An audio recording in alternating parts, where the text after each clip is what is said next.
Zinaota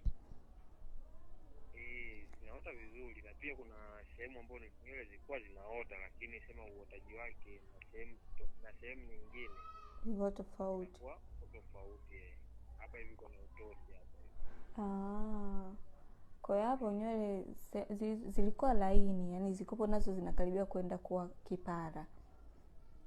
Kwa yani kuna nyakati nakuta paka yani labda kwenye mwezi unaweza kukuta sehemu nyingine zimeota madepo hamna, lakini bado unakuta zinaota, lakini zinakuwa ni zinaota kwa mbali. Kwa hiyo muda sana ndo zinakuja zinakuwa. Kwa sasa hivi hapo kunaota vizuri tu kama uko kwingine. Sasa hivi zimeota vizuri, na hapa hivi hapa kwa mbele hapa hivi wala unaona sasa hivi zipo zinaonekana nyeusi ndio zinaanza kuchomoza. Sababu nyingine ndio hiyo bado hazijaota. Kila zinaota yani zinaanza kuchomoza sehemu ambazo zilikopo kuna uwazi, yani upara.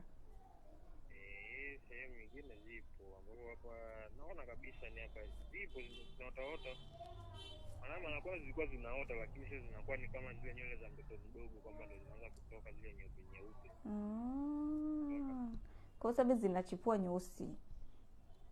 Sasa hivi hapo walau kuna kama ukifanya kama approximation ni kama takriban 5 au 10 zinazotoka.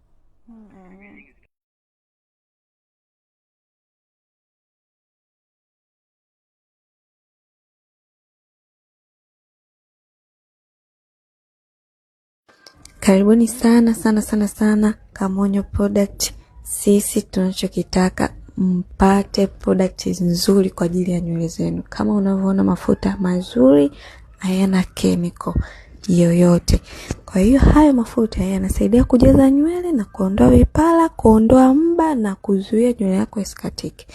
Kama wewe unataka nywele yako isikatike, tumia mafuta mazuri kabisa ambayo yanaweza kusaidia nywele zisikatike. Mafuta yanatumika kwa rika zote, mvulana na msichana na mtoto. Karibuni sana.